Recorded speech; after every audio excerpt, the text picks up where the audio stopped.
सहनाववतु सहनौ भुनक्तु सह वीर्यं करवावहै तेजस्विनावधीतमस्तु मा विद्विषावहै। ओम शांति शांति शांति।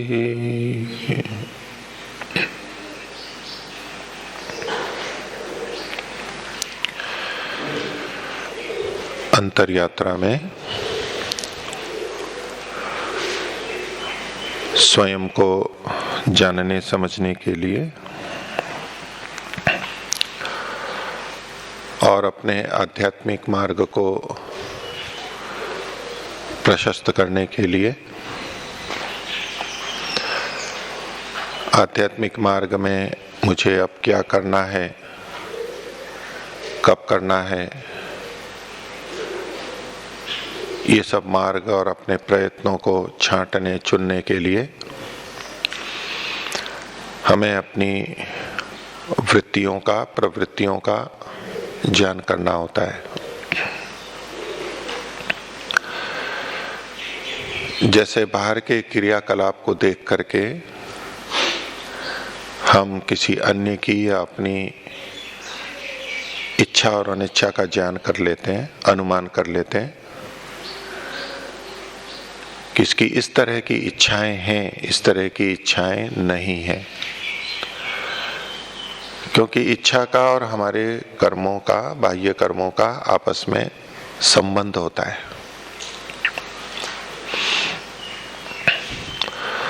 और हमारी इच्छाएं हमारे पूर्व के ज्ञान, अनुभव पर निर्भर करती हैं। जैसा जैसा हमें ज्ञान मिला, हमने प्राप्त किया, सांसारिक, आध्यात्मिक जीवन में जो भी ऊंचे नीचे, सुख दुख के, उतार चढ़ाव के, मान अपमान के अनुभव हुए, वो सब हमारे अंदर होता है। वो भी संस्कार के रूप में होता है। वो हमारा ज्ञान होता है, अनुभव होता है। तो जितने हमारे कर्म हैं वो हमारी इच्छा के अनुरूप होते हैं, जब तक कि बाहर से कोई विशेष बलपूर्वक व्यवधान न हो। और विपरीत स्थिति में भी जो हम रास्ते निकालते हैं, जो कुछ कर्म करते हैं, वहां पर भी हमारी इच्छाएं, अनिच्छाएं जुड़ी रहती है। तो जैसे बाह्य कर्मों से हम अपने इच्छा अनिच्छा को जान लेते हैं, दूसरे की इच्छा अनिच्छा, कामना को जान लेते हैं अनुमान से, ऐसे ही वृत्तियों को देख करके भी हम अपनी इच्छा अनिच्छा को जान लेते हैं। आंतरिक जो वृत्तियां हैं, विचार हैं, उनसे हम अपनी इच्छा अनिच्छा को अधिक अच्छी तरह और तत्काल जान सकते हैं। बाह्य कर्मों को देख करके इच्छा अनिच्छा में कुछ अपवाद मिल सकते हैं, कुछ अन्य बाधक कारण या अन्य प्रेरक कारण हो, तब भी हम भिन्न भिन्न कर लेते हैं। इच्छा कुछ है, कर कुछ और रहे हैं। इच्छा न होते हुए भी कोई कार्य करते हैं और इच्छा होते हुए भी कोई कार्य नहीं करते। तो बाह्य कर्म भी हमारी इच्छा के अनुरूप प्राय होते हैं और हमें पता लगता है, लेकिन फिर भी वहां अपवाद होते हैं, विपरीत स्थितियां भी होती हैं और हम पूरी तरह निर्णय नहीं कर सकते वहां पर। लेकिन स्वयं को जानने में कि मेरी इच्छा अभी क्या है, क्या बनी हुई है, उसके लिए जब हम अपनी वृत्तियों को देखते हैं, शांत एकांत बैठ के बार बार देखते हैं, भिन्न भिन्न समय में देखते हैं, वो एक प्रतिदिन का कार्य है। तो हमें पता लग जाती है, क्योंकि वृत्तियां भी हमारी इच्छा के अनुरूप उठती हैं, हम उठाते हैं, अनिच्छा के अनुरूप होती है।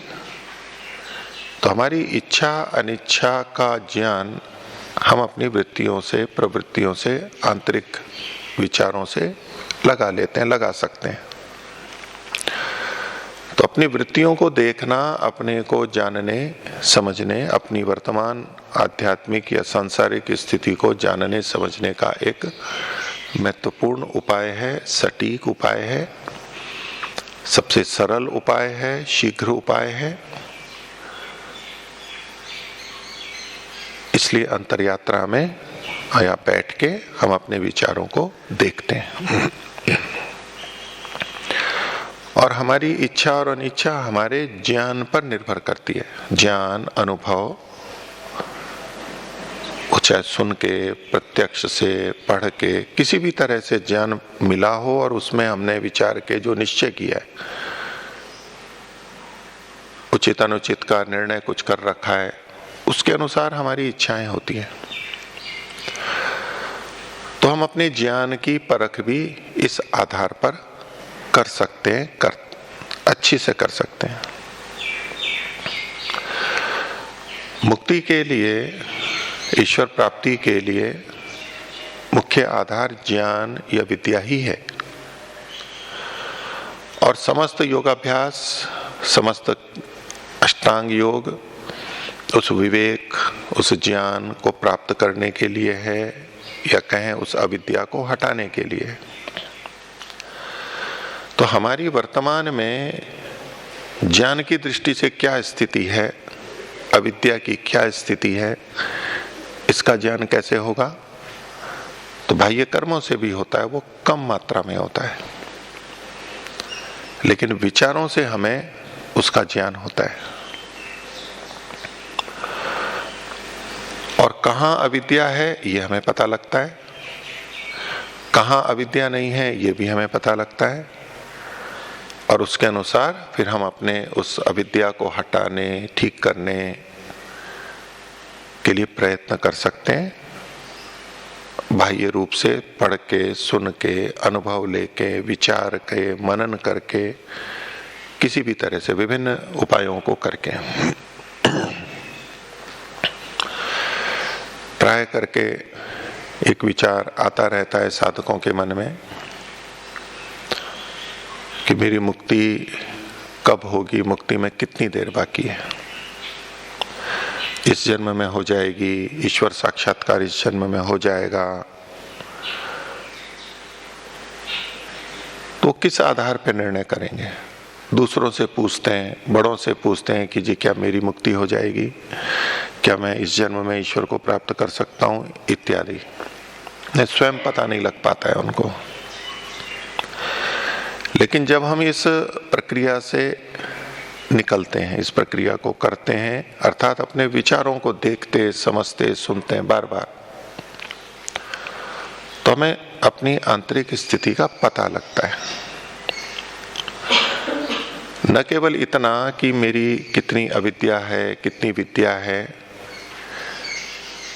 इसके साथ साथ ये भी पता लगता है कि मेरे अंदर जो कभी अविद्या थी कुछ दिन पहले, महीनों पहले, मैंने उसके लिए प्रयत्न किया, कितने दिन में वो कुछ कम हुई है, नहीं हुई, उसको हटाने के लिए मेरे को कितना समय लगा, कितना प्रयत्न लगा, आज 1 महीना हो गया, आज 1 साल हो गया, तो भी वो नहीं हटी है, थोड़ी कम हुई है। तो अपने प्रयत्न, अपने सामर्थ्य और उसके परिणाम को भी हम देखते रहते हैं, और उससे हमें एक आकलन होता है कि मुझे इस कार्य को करने में इतना समय लगता है, मेरी ये सामर्थ्य है, या अन्य कार्यों को करते हुए मैं इतना पुरुषार्थ कर सकता हूं, इतना समय इसके लिए दे सकता हूं, तो मेरे को कितना समय और लगेगा, इत्यादि।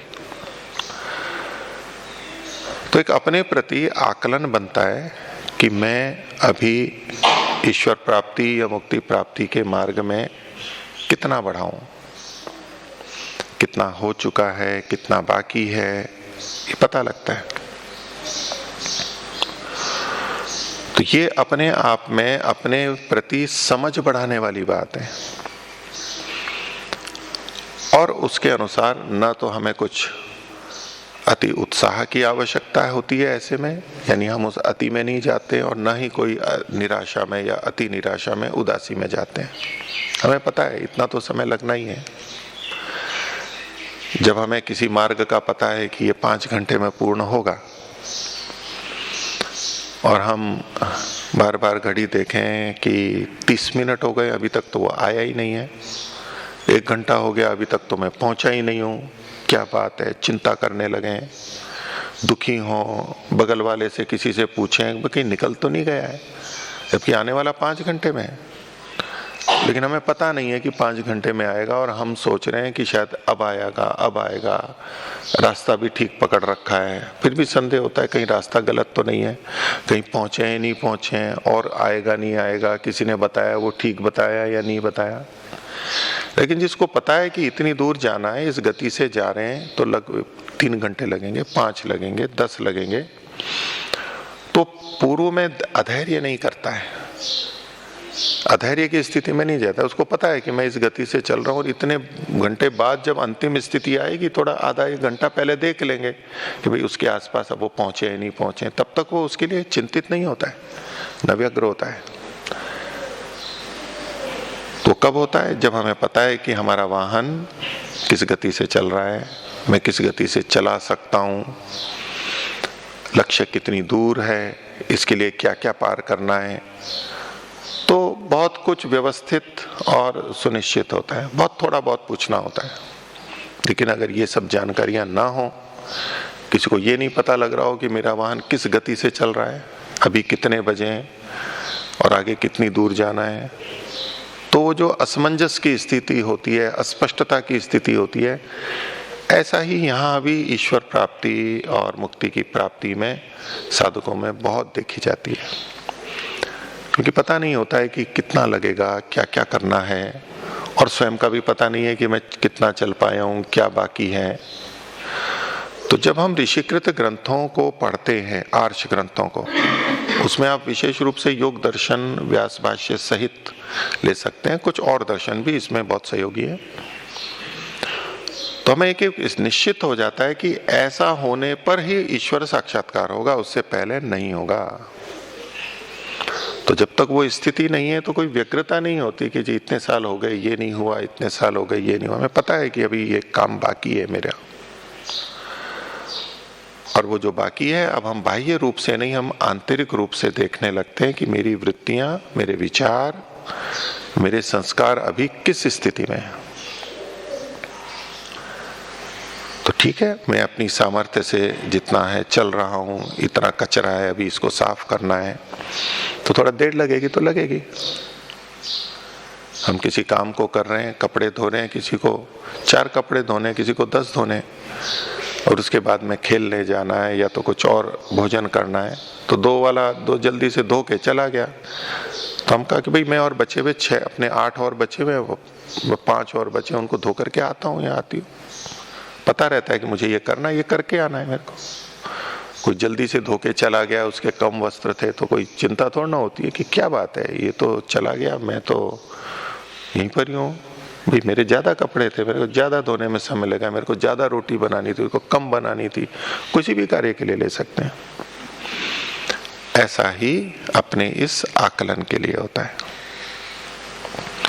क्योंकि ये यात्रा आवश्यक नहीं कि हम इसी जन्म से प्रारंभ कर रहे हो। अध्यात्म की पीछे से भी हो सकती है, पिछले जन्मों का किसने कितना किया, कैसे संस्कार थे, वो सबका अपना अपना प्रयत्न है। और कितना काल हुआ, कितनी किसकी सामर्थ्य थी, किसने कितना समय लगाया, उस सब पे परिणाम निर्भर करता है। तो कौन तीव्रता से बढ़ गया, कोई धीरे चल रहा है, वो सब पिछले भी और वर्तमान के भी दोनों का मिला जुला रूप होता है। तो ऐसे में न तो किसी दूसरे को शीघ्र बढ़ते हुए देख के निराशा होती है कि मेरे को तो हुआ नहीं, और न ही स्वयं तेजी से बढ़ गए, दूसरा धीरे चल रहा है तो कोई अभिमान आता है कि मैं तेजी से चल गया या मैं कुछ अधिक कर रहा हूं। ठीक है, सबकी अपनी अपनी स्थिति है, चल रहे हैं। तो जब हम अपनी वृत्तियों को देखते हैं तो अपने को जानते हैं, अपनी इच्छा अनिच्छा को जानते हैं, और उसके आधार पर हम अपने ज्ञान और अज्ञान का भी निर्णय करते हैं कि इस विषय में मेरा ज्ञान है, अज्ञान है। और जो ज्ञान है, कुछ बातें हमने समझ भी ली हैं, लेकिन जान ली हैं, लेकिन अभी हमारी उसका प्रभाव हमारी इच्छा अनिच्छा पे नहीं आया है। सूचना के रूप में ठीक है, ये बात अच्छी है, लेकिन वो हमारी इच्छा नहीं बनी है अभी, उसके लिए हमारा प्रयत्न नहीं हो रहा है। वो एक ज्ञान का स्तर होता है। एक ज्ञान का स्तर वो होता है कि उस विषय में हमारी इच्छा अनिच्छा बन जाती है, हमारे प्रयत्न अप्रयत्न प्रारंभ हो जाते हैं। वो एक अलग ज्ञान का स्तर होता है।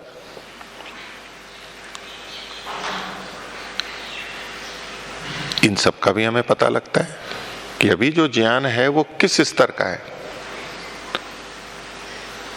तो इच्छा अनिच्छा का ज्ञान और ये सब हमें अपनी वृत्तियों से लगता है कि मेरा दिन या मेरे विचार इन दिनों किसकी प्रमुखता लिए हुए हैं, किसकी प्रमुखता बनी हुई है, लक्ष्य क्या बना हुआ है इन दिनों, इन महीनों में, इन वर्षों में।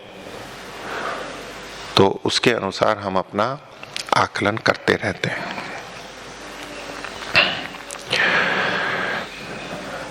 जब अध्यात्म के अंदर हम कुछ व्रत संकल्प लेते हैं, व्यवहार में करते हैं, कहीं सफल होते हैं, कहीं असफल होते हैं, त्रुटियां होती है, स्खलन होते हैं, जाने अनजाने, वो किसी भी आवेग से संबंधित हो सकते हैं, किसी भी कर्म से संबंधित हो सकते हैं। अकरणीयों को करने के रूप में, या तो जो करणीय है उनको न करने के रूप में, किसी भी तरह, धर्म अधर्म, कर्तव्य अकर्तव्य, सभी क्षेत्रों में। तो वो ऊंच नीच या तो त्रुटियां भूलें होती रहती है, और उनको देख करके हम अपना आकलन करते हैं, और त्रुटियां होती हैं तो फिर सुधारने का प्रयास करते हैं कुछ। तो ये बाह्य रूप होता है। और इसी तरह वृत्ति के स्तर पर भी जो का त्यों होता है, विचारों के स्तर पर। कल भी इसका कुछ भाग मैंने आपके सामने रखा कि विचारों के स्तर पर हमें क्या विचार रखने हैं, क्या बना के रखने हैं, वो ही चल रहे हैं, या तो भिन्न विचार आ जाते हैं जो न करने योग्य हैं, जिनको हम अध्यात्म मार्ग के विपरीत मानते हैं। उन विचारों को हम छूते हैं, उन विचारों को हम थोड़ी देर पकड़ के रखते हैं, उन विचारों में हम बहते हैं, उन विचारों के अनुसार हम कर्म करने लगते हैं। ऐसी विभिन्न स्थितियां हो सकती हैं। और ऐसे में चलने में त्रुटियां तो जैसे कर्म में होती है, विचारों में तो और अधिक होती है। विचारों के स्तर पर हम त्रुटियों की तुलना देखें, अनुपात देखें, तो वो कई गुना अधिक होता है। व्यवहार में जो त्रुटियां होती हैं वो अपेक्षा से कम होती हैं, होती वो भी अधिक है, लेकिन विचारों के स्तर पर जो त्रुटियां होती हैं वो बाह्य कर्मों की अपेक्षा और अधिक होती है। शारीरिक कर्मों की अपेक्षा वाणी से त्रुटियां अधिक हो जाती है, वाणी की अपेक्षा मन से त्रुटियां और अधिक हो जाती है। उसको हम 10 गुना, 100 गुना और 1000 गुना भी कह सकते हैं, इतनी अधिक होती है, यानी बहुत अधिक होती है।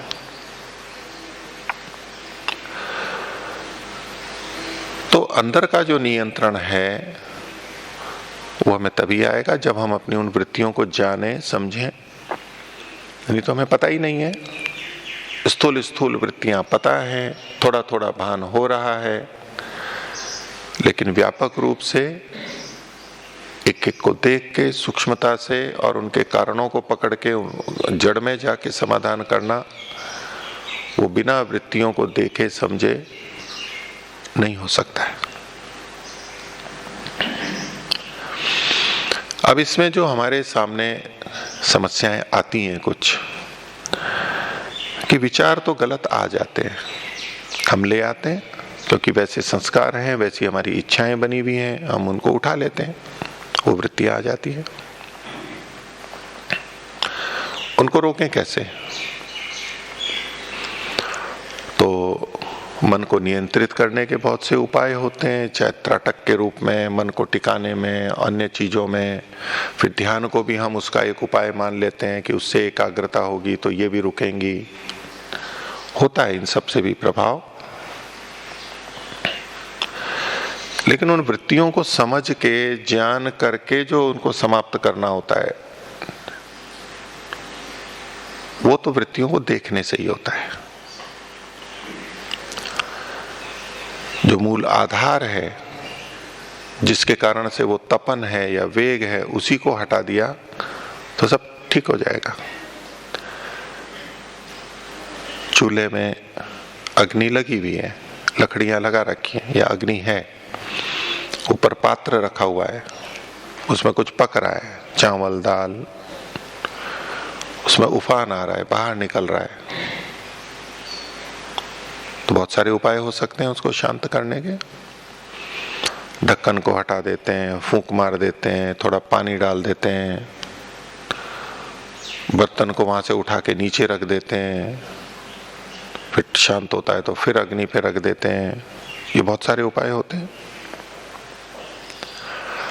और एक उपाय ये है कि हम अग्नि को नियंत्रित कर लें, अग्नि को कम कर लें, अग्नि को हटा दें। जैसे कि गैस में तो बड़ी सरलता से कर लेते हैं, नियंत्रण जितना है, लकड़ियों में उतना नहीं होता है।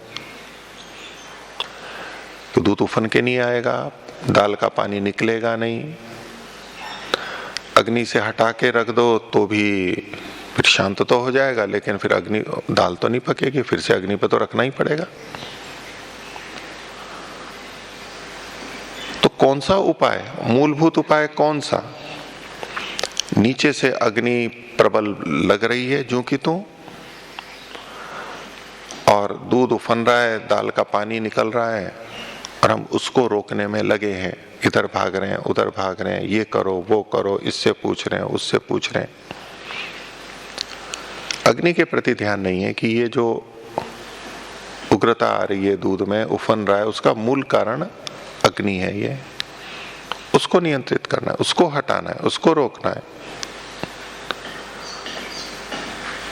तो जब हम वृत्तियों को जान करके, अपनी इच्छा अनिच्छा को देख के, अपने ज्ञान को समझ करके और उस स्तर पे काम करते हैं, तो ये उसी तरह है जैसे कि इन वृत्तियों का आधार वो संस्कार है, वो ज्ञान है, हमारे पिछले अनुभव हैं।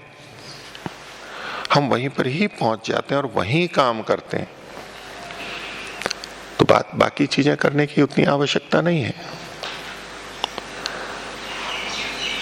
दूध निकल रहा हो तो सबसे पहले जाके क्या वो अच्छा रहता है कि हम तुरंत गैस को कम कर देते हैं, लकड़ी हटा देंगे। तो मूल और जड़, जहां इन विकारों की जड़ है, जहां इन क्लेशों की जड़ है, वो संस्कारों पे है, और उनका ज्ञान हम वृत्तियों से करते हैं, और वृत्तियों को बदल के हम संस्कारों को भी बदलते हैं। तो इसलिए अपनी वृत्तियों को देखना, समझना, ये आध्यात्मिक मार्ग पर आगे बढ़ने के लिए मूलभूत काम है। जब हम दूध उफनना रोकने के लिए लकड़ी को हटाते हैं तो हम, थोड़ी तपन तो आएगी, लकड़ी में जाएंगे, हो सकता है थोड़ा सा कोयले हों, इधर उधर बिखरे हैं, कुछ ताप हो, उसकी चिंता नहीं करते हैं क्योंकि दूध को बचा के रखना है हमें। तो ऐसे ही जब कभी इसमें थोड़ा कष्ट भी होता है तो उसको कोई बात नहीं है, होगा, लेकिन ये मूल उपाय हो जाएगा, हमेशा के लिए शांति हो जाएगी। पर ये सब जानते समझते भी जब हमारे से त्रुटियां होती हैं, हमने जाना समझा, एक स्तर पे जाना समझा, लेकिन उसके अनुसार अभी हम कर नहीं पा रहे हैं और त्रुटि हो रही है, तो बहुत सारे उपाय होते हैं। लेकिन इसको थोड़ा समझते हैं एक लौकिक उदाहरण से, कि हम मार्ग पर अपनी गाड़ी, मोटरसाइकिल, साइकिल या 4 पहिया वाहन लेके जा रहे हैं। उसमें गड्ढे भी हैं और सामान्य जगह भी है। गड्ढे हैं वो जैसे कि दोष हैं, वो उस पे हमें गाड़ी को नहीं ले जाना है, वाहन को नहीं ले जाना है, बाकी जगह पे चलाना है। लेकिन फिर भी गड्ढों में हम चले जाते हैं। गाड़ी गड्ढे में जाती है, झटका लग जाता है, किसी को दर्द है तो कमर में या और कहीं, तो उसको और ज्यादा परेशानी होती है। तो इसके बचने के क्या उपाय हैं? सड़क ही ऐसी है, गड्ढे तो आएंगे। इसी तरह से जो हमारे संस्कार हैं, बुरे भी हैं अच्छे भी हैं। तो अच्छे पे चलते चलते भी, अध्यात्म मार्ग पे चलते चलते भी बुरे संस्कार आ सकते हैं, उभर सकते हैं। सड़क ही ऐसी है, हम उसको बदल नहीं सकते।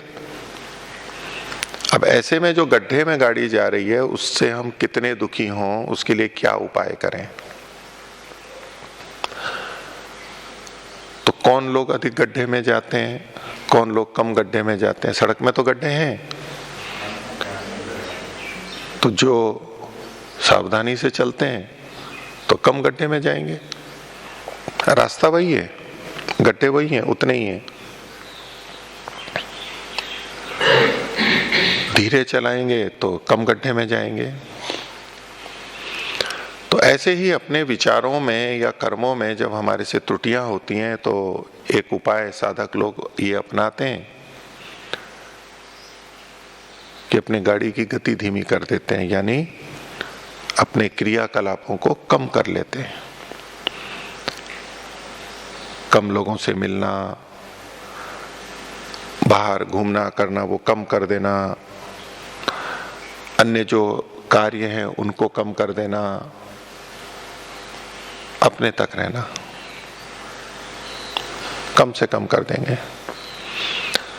तो गड्ढों से बचने का एक उपाय ये हो सकता है कि हम, मान लीजिए कोई 50 किलोमीटर 100 किलोमीटर चल रहा है और 50 गड्ढे आए उसमें, तभी यात्रा ही यदि हम 5 किलोमीटर चलें तो कितने गड्ढे आएंगे? 100 किलोमीटर की यात्रा में मान लीजिए हर किलोमीटर पे गड्ढा है तो 100 गड्ढे हैं। किसी ने 100 किलोमीटर चला, वो 100 गड्ढे आए उसके। अब गड्ढे से बचने का उपाय है कि भाई 100 गड्ढों की बजाय मेरे को कम करना है, तो वो 50 किलोमीटर ही चला और 50 गड्ढे आए, तो कम गड्ढों में गया ना वो। 100 की जगह 50 गड्ढों में गया ना, 50 गड्ढों से बच गया। कोई और कम कर दे कि मैं तो इसको 50 से 5 पे लाना चाहता हूं, तो वो केवल 5 किलोमीटर चलेगा, तो 5 ही गड्ढे आए ना।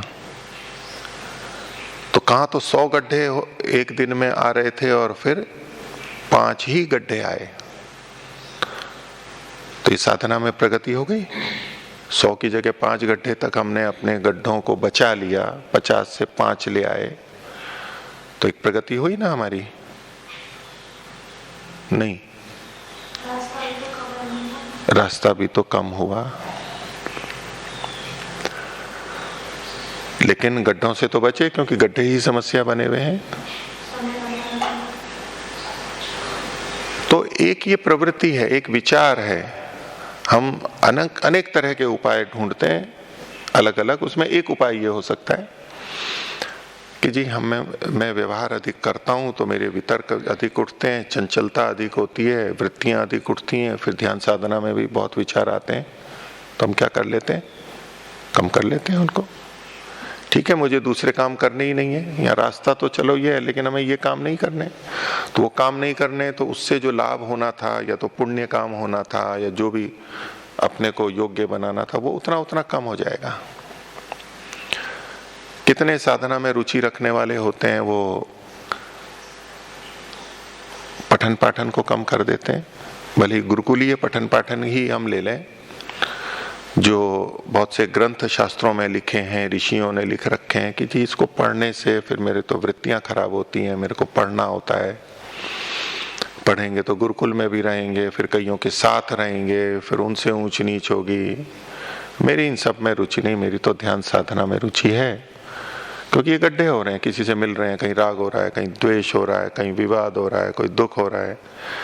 जबकि मैं तो शांत रहने के लिए आया था, मेरे को तो साधना में गति करनी थी। तो उसको छोड़ देगा, वो कम कर देगा। इस तरह से विचार उठते हैं, ऐसी प्रवृत्तियां होती हैं। ये उदाहरण के रूप में मैंने थोड़ा रखा है। एक है कि हम 100 किलोमीटर में 100 गड्ढे हैं। यदि हम 100 किलोमीटर प्रति घंटा की गति से गाड़ी चला रहे हैं तो 100 गड्ढे आ रहे हैं हमारे को। और यदि हम अपनी गति को 75 या 50 कर दें तो ठीक है, मार्ग 2 घंटे में पूरा होगा, लेकिन गड्ढे कम आएंगे। मार्ग तो पूरा हो जाएगा, लेकिन गड्ढे तो से तो बच जाएंगे। तो जिस दुगना समय लगेगा, दुगना समय लग जाएगा, लेकिन गड्ढे से तो बच गए। जो झटके लगने थे, जो थकान होनी थी, और गाड़ी भी कुछ खराब होनी थी, टायर कटना था, जो भी था, उससे तो बच गए। वो हानि तो नहीं हुई, कोई बात नहीं, 2 घंटे लग गए, उसमें तो कोई आपत्ति नहीं ना। दुगना समय लग गया, 4 गुना समय लग गया, तो पढ़ने में भले ही थोड़ा अधिक समय लग गया, कार्य करने में अधिक समय लग गया, लेकिन अपने को गड्ढों से बचा लिया। ये एक उपाय होता है। ये दूसरी तरह से उपाय बताया। तो ऐसे ही विचारों में जब हम भिन्न भिन्न अचिंतनीय विचारों में चले जाते हैं, जो वृत्तियां हमें नहीं उठानी है उसमें भी चले जाते हैं, अथवा व्यवहार में वितर्क उठते हैं, तो कार्यों को कम कर देते हैं। तो स्वाभाविक है, उस कम लोगों से मिलेंगे तो कम ही राग द्वेष होंगे, कम ही घटनाएं होंगी, तो कम होगा। और बाकी चिंता नहीं है कि ना अधिक धन कमाना है, ना कोई यश कमाना है, ना पद लेना है, तो वो लक्ष्य हटा देते हैं, उन ऐषणाओं को हटा देते हैं, तो सीमित कर देते हैं अपने को। लेकिन हमें कुछ तेज भी चलाना है, मन तो तीव्र है, वो तो चलेगा। बाहर के कामों को तो फिर भी रोक लें, मन को कितना रोकेंगे? मन को कैसे रोकेंगे? उसमें तो विचार आएंगे तीव्रता से। अब उसको भी, मन को भी धीमा रोक करके बैठ जाएंगे तो बात नहीं बनेगी। बाहर की चीजों को तो हम थोड़ा कम करेंगे तो वृत्तियां कम हो जाएंगी, वहां तक ठीक है। लेकिन यदि मन से ही विचार चिंतन हम कम कर दें तो उतनी देर होगी। जैसा कि पहला उदाहरण था वाहन से जाने का, कि 5 ही किलोमीटर चले तो भी चलना तो 100 किलोमीटर है। तो जो मन की सक्रियता को हम जब कम करेंगे तो उतनी कमी होगी हमारे को। तो गड्ढे हैं, हमें रास्ते में भी चलना है, विपरीत विचार आएंगे। तो जब जो तेज चलता है व्यक्ति, तो वो गड्ढे में क्यों ज्यादा जाता है? जो तेज चलता है उसको गड्ढे में क्यों ज्यादा जाता है? यदि थोड़ा धीमा चले तो कम गड्ढों से में जाएगा, वो रास्ता वही है। तो ऐसा क्यों होता है कि जो तीव्र चल रहा होता है उसको गड्ढे का भान नहीं होता है। पास में जाने पे पता लगता है, फिर गति तेज होती है तो एकदम रोक नहीं पाता है, रोकेगा तो उसका फिर झटका आएगा। और जो धीमे चल रहा है उसको पहले से पता लग जाता है कि गड्ढा आने वाला है। एक तो कुछ समय पहले पता लगता है, यानी जो गड्ढा आने वाला है उसका ज्ञान कुछ समय पहले से होता है अपेक्षा से। और दूसरा, अपने आप को जो रोकना है, ब्रेक लगाना है, वो भी आसानी से होता है क्योंकि वेग कम है। तो आध्यात्मिक व्यक्ति अपने जो अतिरिक्त गतिविधियां हैं अनावश्यक, उनको जब रोकता है तो उसको अधिक सोचना नहीं होता है। वो थोड़ा गड्ढों को, जो स्थितियां आती हैं उनको थोड़ा पहले से देख लेता है। एक तो क्या गड्ढा आने वाला है, इसकी संभावना बन रही है, अब ये वेग उठ सकता है, अब ये विकार आ सकता है। तो दूर से पता किसको लगेगा? जो देख रहा हो। तो अंतरयात्रा में जब हम अपने विचारों को देखते हैं, देखने का अभ्यास रखते हैं, तो हमें पहले से पता लग जाता है कि गड्ढा आने वाला है, अब ये स्थितियां बन रही हैं। और चूंकि मन पे थोड़ा नियंत्रण अपेक्षा से होता है, यानी हमारे ब्रेक अच्छे होते हैं और गति तीव्र नहीं होती है, और पहले से पता लग जाता है, तो हमें अपने को नियंत्रित करने का समय मिल जाता है। जैसे गड्ढे को दूर से देख के, स्पीड ब्रेकर को दूर से देख के हमें वहां तक अपने को नियंत्रित करने का कुछ समय मिल जाता है। तो ऐसे ही जब हम विचारों के स्तर पर स्खलित होते हैं, विचारों में विकृत विचार ले आते हैं, अविद्या के विचार ले आते हैं, और फिर विचार आ गया, फिर अब क्या करें, तो हो गया, मतलब गड्ढे में चले गए, और उसका जो झटका लगना था वो लग गया, जो संस्कार को संस्कार पड़ना था वो पड़ गया, हम तो रोक ही नहीं पाए। कई बार गड्ढे में पहुंच जाते हैं, झटका खा जाते हैं, तो पता लगता है कि अरे गड्ढे में चले गए। कई बार इतना निकट होता है कि दिख भी गया लेकिन रोक नहीं सकते और वो गड्ढे में ही जाते हैं। ऐसे ही विचारों का भी होता है, कई बार तो वो विचार आ जाता है, हो जाता है, तब होश आता है कि अरे ये विचार आ गया। कई बार इतना पहले पता लगता है कि हम उसको रोक ही नहीं पाते हैं, पता लग गया है कि ये विचार आ गया है, और फिर रोक नहीं पाते और वही गड्ढे में चले जाते हैं।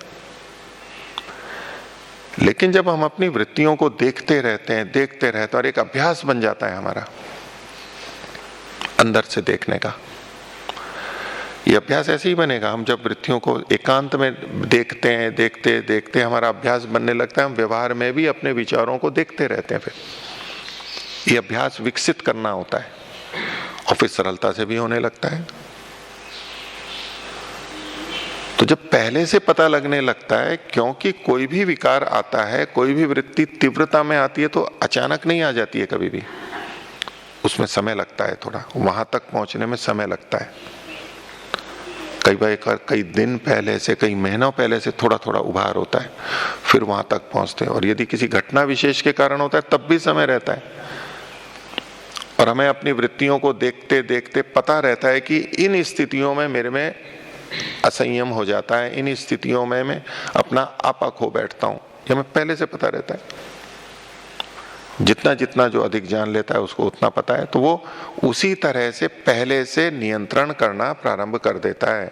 गड्ढे को देख के पहले से ब्रेक लगाना प्रारंभ कर देता है। ब्रेक तो है, और अभ्यास करते करते हम अपने ब्रेक को अच्छा भी बना लेते हैं। तो जब हम वृत्तियों को देखते हैं, उसके ये व्यापक प्रभाव हमारी वृत्तियों को रोकने के लिए और जो अविद्या वाली, क्लेश वाली वृत्तियां, उनसे अपने को बचाने में उपयोग में आते हैं।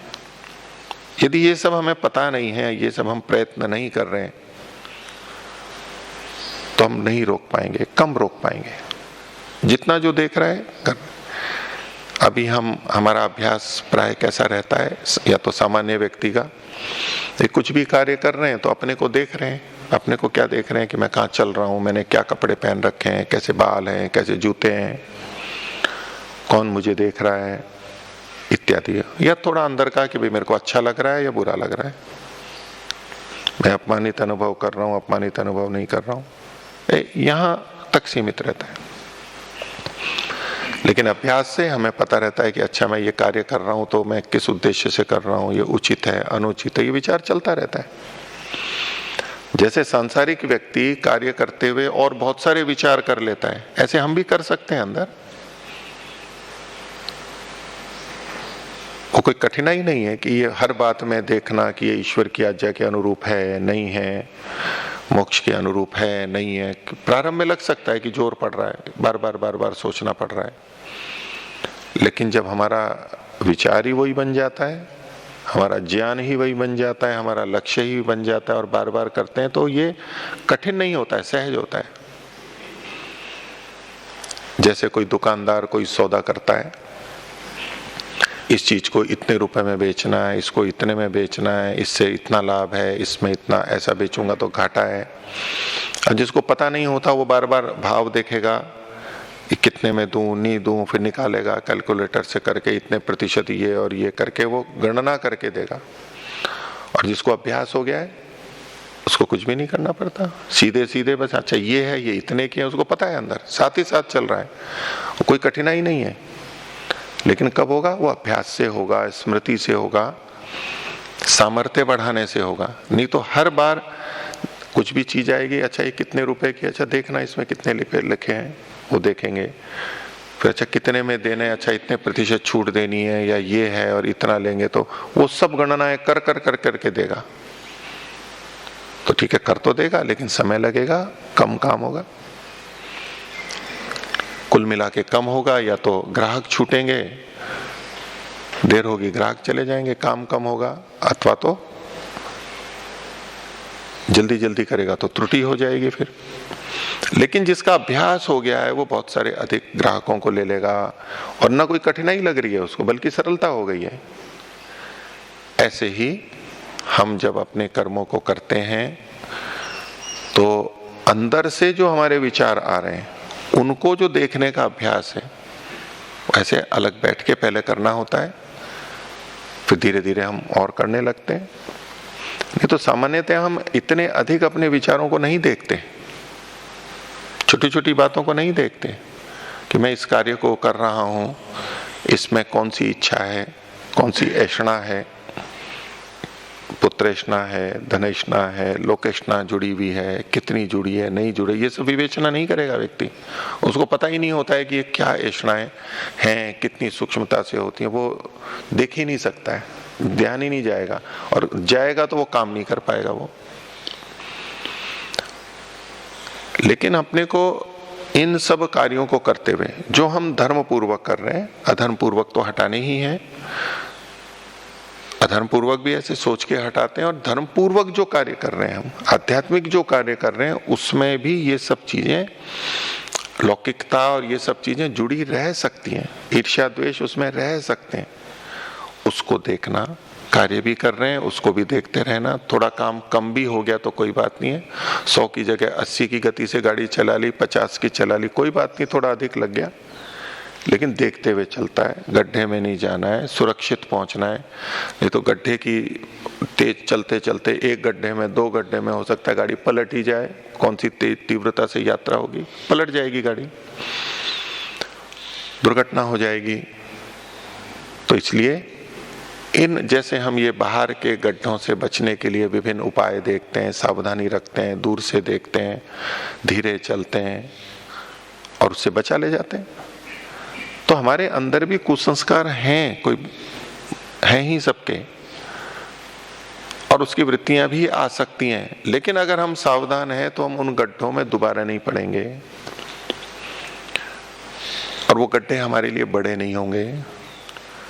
सड़क पे गड्ढा पहले छोटा होता है, फिर गाड़ियां चलती जाती हैं तो वो गड्ढा और बड़ा बड़ा बड़ा होता जाता है, गहरा होता जाता है, और बच के जा रहे हैं तो वो गड्ढा बड़ा नहीं होगा और भर भी सकते हैं। तो ऐसे ही अंदर के जो हमारे विपरीत विचार हैं, यदि हम बार बार उनमें जा रहे हैं, गड्ढों में नियंत्रण नहीं है, तो वो और पक्के होंगे और गड्ढा गहरा होगा। अगली बार आएंगे तो और गहरा गड्ढा मिलेगा, तो और बड़ा झटका देगा, वो और बड़ा विकार उत्पन्न करेगा। लेकिन हम जब बचते हुए चलते हैं तो कम से कम हम गड्ढे को बढ़ा तो नहीं रहे, और फिर उसका समाधान भी कर रहे हैं, उसको भर भी रहे हैं, उसको पूरा भी कर रहे हैं। तो अपनी वृत्तियों को देखना, समझना विभिन्न रूपों में हमारे लिए हितकारी होता है। तो थोड़ी देर के लिए आज भी बैठेंगे, अन्य कार्यों को छोड़ दीजिए।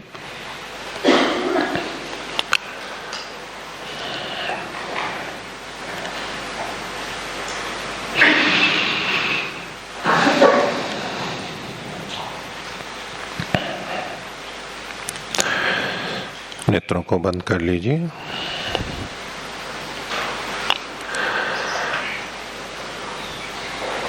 ओम का उच्चारण।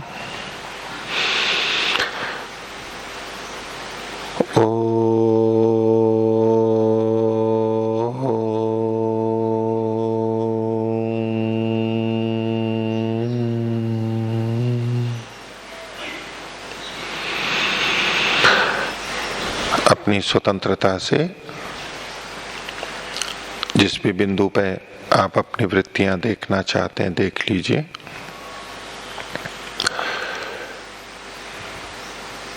दुख को हटाने वाली वृत्तियां कौन सी हैं, दुख से संबंधित अथवा सुख से संबंधित, किसी एक तरफ ले सकते हैं।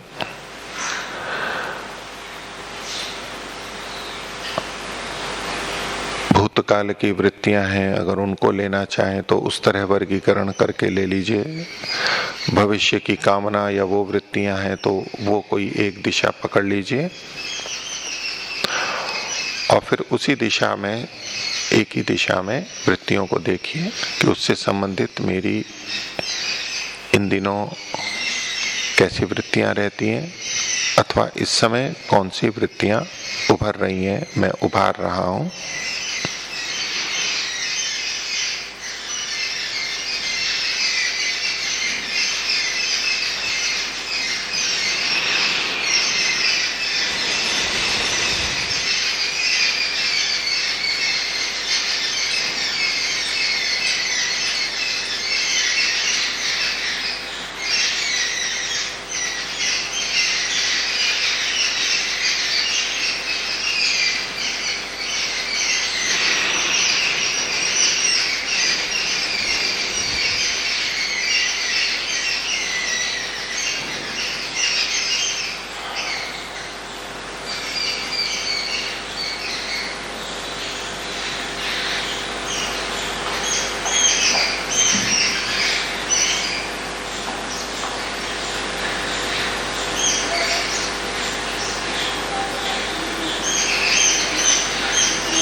जिस भी दिशा में आप सोच रहे हैं वहां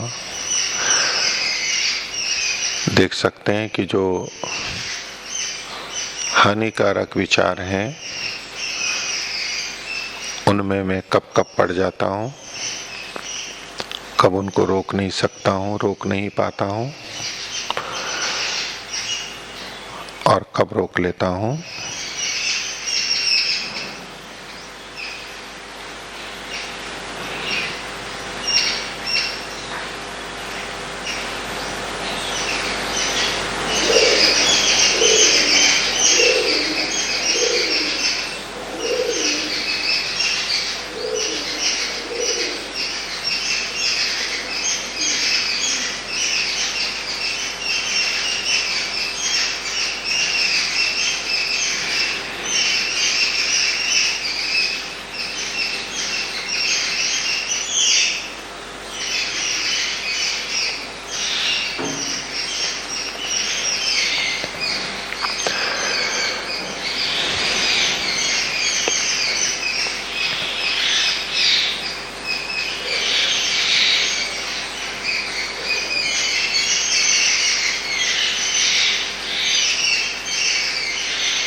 समाप्ति की ओर लीजिए।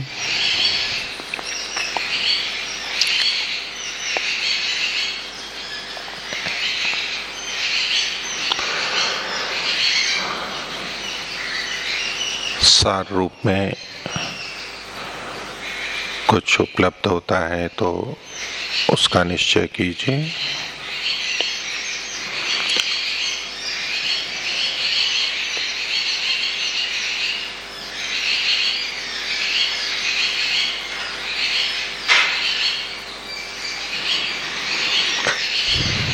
प्रणव ध्वनि।